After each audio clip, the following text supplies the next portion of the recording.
आता है या कोई भी दिवाली, गणपति, दशहरा, मोहर्रम, जो भी किसी भी हमारे जितने भी मुमरा में जितने भी धर्म के लोग रहते हैं, किसी का भी कोई भी फेस्टिवल रहता है तो हम लोग हमेशा हम लोग आपके पास लेटर देते हैं कि हमारे इस दरमियान में कभी भी कोई भी लोड शेडिंग नहीं की जाए। अगर बहुत इमरजेंसी चीज हो गई है तो एक अलग बात है, लेकिन ऐसा कोई भी काम ना निकाला जाए जिसकी वजह से लोगों को तकलीफ हो। और खासकर अभी रमजान का महीना है, हम लोग लगातार लोग देखो इसमें तमाम समाज के लोग आए हुए हैं और रमजान का महीना है। हम लोग ये नहीं चाहते कि सर आप रमजान के महीने में कोई भी काम निकाले। अगर आपको कोई भी काम करना है बिफोर रमजान आप वो काम को कर लीजिए। अगर बहुत इमरजेंसी हो गई है तो एक अलग बात। दूसरी बात ये है सर, कुछ लोगों पर विजिलेंस होगा और कुछ लोगों की बिल पेंडिंग होगी। मैं ये नहीं कहता कि आप बिल को कलेक्शन मत करें, लेकिन सर इस महीने में जैसा हम लोग हमेशा आपको बच्चों का पेपर भी रहता तो हम लोग हमेशा आपसे रिक्वेस्ट करते हैं इस महीने में किसी की भी बिल पेंडिंग की वजह से लाइन को ब्रेक मत करिएगा। उसकी वजह यह है कि सर क्या, एक तो रमजान का थोड़ा सा लोग भूखे प्यासे रहते हैं तो फिर उसमें क्या होता है कि वो आपस में नाइतफाकी हो जाती है और अक्सर हम देखते हैं लोग उलझ ही जाते हैं। ऐसे ही कॉमन टाइप का तो कोई ना कोई आपसे उलझ जाता है। तो हम ये आपसे रिक्वेस्ट करना चाहते हैं कि उनको टाइमिंग दे दीजिए। जैसे अगर उनको बिल है 10,000 की है तो बोला भाई आप इंस्टॉलमेंट करके बता दीजिए, लेकिन सर उसकी वजह से लाइन ब्रेक। और एक सबसे बड़ा प्रॉब्लम ये है सर कि अगर किसी की बिल 20,000 बाकी है, अगर वो 5,000 रुपया भरने जाता है ना तो उसकी बिल को लेते नहीं, उससे कहा जाता है कि तुमको 10,000 भरना है। तो सर हम ये चाहते हैं कि हमारी आपसे रिक्वेस्ट है कि अगर कोई भी बंदा अगर किसी के पास, क्योंकि सर हमारा जो शहर है वो शहर में 70% लोग मजदूरी करते जाते हैं, बॉम्बे रोज जाते हैं। कुछ लोग जो शहर में रहते हैं वो रिक्शा चलाते हैं। बहुत कम लोग वेल कैपेबल है, मतलब जिनकी कंडीशन बहुत अच्छी है और यहाँ पर मजदूर तबके के लोग रहते हैं और बहुत सारे लोग रेंट पर रहते हैं जिनका रेंट 7,000 है और उनको बिल भी तकरीबन 3 से 4,000 रुपये आ जाते हैं। तो सर ये सब चीजों के लिए बहुत दिक्कत होती है, दुश्वारी होती है। तो सर इसमें आपको थोड़ा सा कॉपरेशन आपका लगेगा।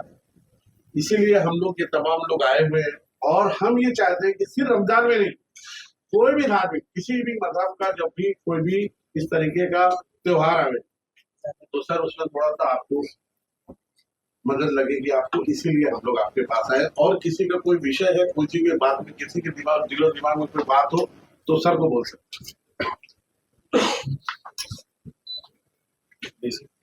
बता टोरेंट ऑफिस कलवा क्या कुछ? टोरेंट ऑफिस हम लोग इसलिए आए थे, ये टीम नजीबुल्ला है, पूरे तमाम लोग हैं, तमाम पार्टी के जिम्मेदार है, पोस्ट होल्डर है, कार्यकर्ता है, नगर सेवक, नगर सेविका और राष्ट्रवादी पार्टी की पूरी टीम आज टोरेंट कंपनी कलवा पर आई हुई थी। जिस तरीके से हम हर साल, चाहे वो बच्चों के एग्ज़ाम हो, चाहे वो किसी भी धर्म का प्रोग्राम, धार्मिक कोई भी फेस्टिवल हो, चाहे वो ईद हो, दशहरा हो, दिवाली हो, गणपति हो, मुहर्रम हो, ईद मिलादुन्नबी हो, इस तरीके के जब भी कोई भी फेस्टिवल आते हैं तो हम टोरेंट कंपनी को हर साल लेटर ये देते हैं कि इस मौके पर किसी की लाइन या उसके ऊपर विजिलेंस का केस हो या उस पर टोरेंट की बिल बाकी हो तो किसी की लाइन को ब्रेक नहीं किया जाए। इसी सिलसिले में आज हम इनसे मिलने आए थे। हमारे जीवन सर और जय पांड्या सर से हमारी मुलाकात हुई, हमने उनसे मुलाकात की और हमने उनसे रिक्वेस्ट की है कि बराए मेहरबानी सर, आपको अगर कोई भी इमरजेंसी काम नहीं है पूरे महीने, रमजान के पूरे महीने में, तो आप जो है लोड शेडिंग मत लीजिएगा। और अगर बहुत इमरजेंसी है तो ही लोड शेडिंग लीजिएगा। अगर आपको कोई भी काम इलेक्ट्रिसिटी के कोई भी काम करना है तो आप रमजान से पहले उस काम को फिनिश कर लीजिए। तो उनसे हमारी बात हुई है और उन्होंने हमको पूरा आश्वासन दिलाया है कि हम रमजान के महीने में या कोई भी किसी भी धर्म का जब भी कोई भी इस तरीके का प्रोग्राम होगा या बच्चों के एग्जाम होंगे तो हम कभी भी इस तरीके की आप लोग को तकलीफ नहीं देंगे। ये बात हमने तमाम लोगों ने स्पष्ट तरीके से उनसे बात की और उन्होंने ये विश्वास दिलाया है। और खासकर हमारी जो बार बार हमने उनसे रिक्वेस्ट की है कि लाइन को किसी को बिल की वजह से या विजिलेंस की वजह से मत काटिएगा, वो ये बात हमने उनसे बार बार कही है और उन्होंने हमसे ये वादा किया है कि हम इंशाअल्लाह इस तरीके की किसी को तकलीफ नहीं होने देंगे।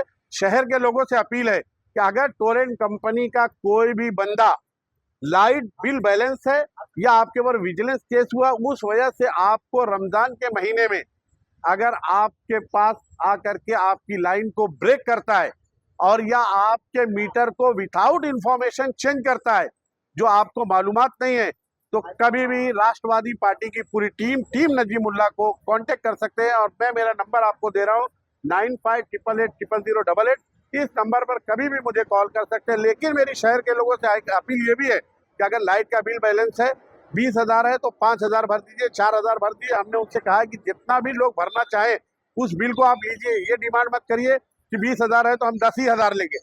इस तरीके की कोई भी हरकत अगर हुई। जफर भाई, एक तरफ आप कह रहे हैं कि किसी का लाइट वगैरह पैसे की वजह से ना काटा जाए, वही जो हॉकर्स है रोड पर धंधा लगाते हैं उनकी कार्रवाई की आप मांग कर रहे हैं। दूसरे तरफ की देखिए, जांच किया जाए, ऊपर से रमजान का महीना आने वाला है। मैं कमर्शियल लोग खरीदारी करने के लिए वहाँ जाके क्या चाह रहे हैं, पूरा रोड अंधेरे में हो जाए? मैं क्या चाह रहा हूँ कि कब वो लीगल आएंगे। 6 साल हो गया टोरेंट को, क्यों नहीं लीगल में जाते? कब तक चोरी करेंगे? नहीं करना चाहिए ना सर। बल्कि मैं तो कहता हूँ इसको बढ़ावा ही मत दो। देखो, हम ये चाहते हैं कि हम पूरी जो मार्केट है राजीव गांधी ऑफर की चोरी का बिजली इस्तेमाल हो रहा है, आप फुल कॉन्फिडेंस से कह रहे हैं जहाँ चोरी हो रहा है वहाँ कार्रवाई करो। मैं आपसे नहीं पूछ रहा हूँ, जहाँ चोरी हो रहा है वहाँ कार्रवाई करो। हम ये कह रहे हैं, देखिए जिस तरीके से पानी की बहुत सारे सर्विस बिजली की बात सर, मैं दो आपको ऑप्शन दे रहा हूँ, मैं तो उसका एग्जांपल दे रहा हूँ। हम ये कह रहे हैं बहुत सारे लोग सर्विस सेंटर चला रहे हैं, कुछ लोग बोरिंग मार के कर रहे हैं, कुछ लोग महानगर पालिका का पानी चोरी करके कर रहे हैं। हमने उनसे क्या कहा है कि जो पानी चोरी महानगर पालिका का कर रहा है उस पर कार्रवाई करो। इसी तरीके से जो हॉकर्स लीगल में है उनको लीगल रहने दो, जो अनलीगल तरीके से चोरी का कर रहे हैं उनके ऊपर कार्रवाई करो और होनी चाहिए ना। लेकिन आपने ऐसा नहीं कहा सर ऐसे कहा। हाँ, आप एक मिनट मेरा कहने का मतलब क्या है, मैं समझिए। मैं लाइन उसी की काटने बोलूंगा जो लोगों की वजह से लोगों को तकलीफ होती है। अक्सर गुलाब पार्क मार्केट में शॉर्ट सर्किट अक्सर हो जाता है, जो लाइनें आंकड़ा डाल करके लोग चलाते हैं। तो कहने का मतलब है कि हर आदमी वही बात करेगा, जो इलीगल है उस पर कार्रवाई करो, लीगल की तो कोई बात ही नहीं करेगा। तो हमने ये डिमांड की और पूरी टीम ये चाहती है और पूरा शहर ये चाहता है कि आप लीगल वे में जाइए। आपको लीगल में जाने में कोई दिक्कत आ रही तो हम खड़े हैं। अधिकारियों से आपने मुलाकात की अभी, तो उनसे आपने पूछा कि जो मार्केट है वहाँ पर कितने लीगल मीटर लगे हुए हैं? देखिए, अभी फिलहाल जो हम लोग आए हुए थे, जो लीगल में है जो इलीगल में है, सबको एक कैटेगरी में कैसे खड़ा करते? नहीं, हम नहीं। देखिए, फिर कहना चाहता हूँ, जो ईमानदार होगा उसकी लाइन कट करने जाएंगे तो खुद सीना ठाती तो क्या बोलेगा, ये हमारी लाइन क्यों काटने आए हो आप, मैं लीगल हूँ। जो इलीगल है वही झगड़ा करेगा, वो खुद भागेगा, वो आवे ना लीगल करने। हम उसके साथ खड़े हैं, हम उसकी मदद करेंगे। उसको कोई तकलीफ हो रही है, दिक्कत है, हम उसकी मदद करने के लिए पूरी टीम ये तैयार है। हम शहर के लोगों से अपील करना चाहते हैं कि आप लीगल वे में जाइए, लेकिन इलीगल तरीके से लाइट को इस्तेमाल मत करिए। क्या हो रहा है उसमें आपका नुकसान हो रहा है। और फिर कहता हूँ, किसी एजेंट दलाल के चक्कर में मत पड़ो जो आपका पैसा लेकर के बोले लाओ हम इतने में करवा देते हैं, इतने में करवा देते हैं। शहर में ऐसे लोगों से को मेरी शहर के लोगों से अपील है कि ऐसे लोगों से दूर रहे। ये हम लोगों से रिक्वेस्ट करना चाहते हैं। कनेक्शन को लेके क्या नए कनेक्शन हमने कहा है कि सर आप लोगों ने जो भी अभी बिल्डिंगें बनी हुई है उसको न्यू कनेक्शन देना बंद कर दिए। तो उनका कहने का ये है कि कुछ हाईकोर्ट का आदेश है और कुछ थाने महानगर पालिका के जो कमिश्नर साहब है उनका एक आदेश है कि उनको मीटर नहीं दिया जाए। हमने आज तमाम लोगों ने मिल करके, पूरी टीम यहाँ पर मौजूद है, टीम नजीमुल्लाह और तमाम नगर सेवक, नगर सेविका, पार्टी के पोस्ट होल्डर, तमाम कार्यकर्ता, हम लोगों ने ये कहा है कि सर हम ये चाहते हैं कि टीम नजीब भाई के साथ में आप कमिश्नर साहब, टीएमसी कमिश्नर साहब विद टोरेंट एक ज्वाइंटली मीटिंग हो। क्योंकि देखिए, हम ये बार बार जानते हैं कि अगर लाइट आप नहीं दोगे, मीटर नहीं दोगे, तो लोग कहीं ना कहीं मजबूरी होकर के अंधेरे में तो रहेंगे नहीं, कहीं ना कहीं इलीगल तरीके से लाइट को चलाएंगे और आपको तो फायदा ही है। वो इलीगल चलाएंगे, आप जाकर के उनको पर विजिलेंस केस कर दोगे। तो हम चाहते हैं कि उनको लीगल वे में आने के लिए नजीब भाई से भी हमने इस सिलसिले में बात की है और यहाँ के ऑफिसरों से बात की है और टीएमसी कमिश्नर साहब के साथ में हम मिल करके एक ज्वाइंटली मीटिंग करेंगे ताकि शहर के लोगों को मीटर आसानी से प्रोवाइड हो सके।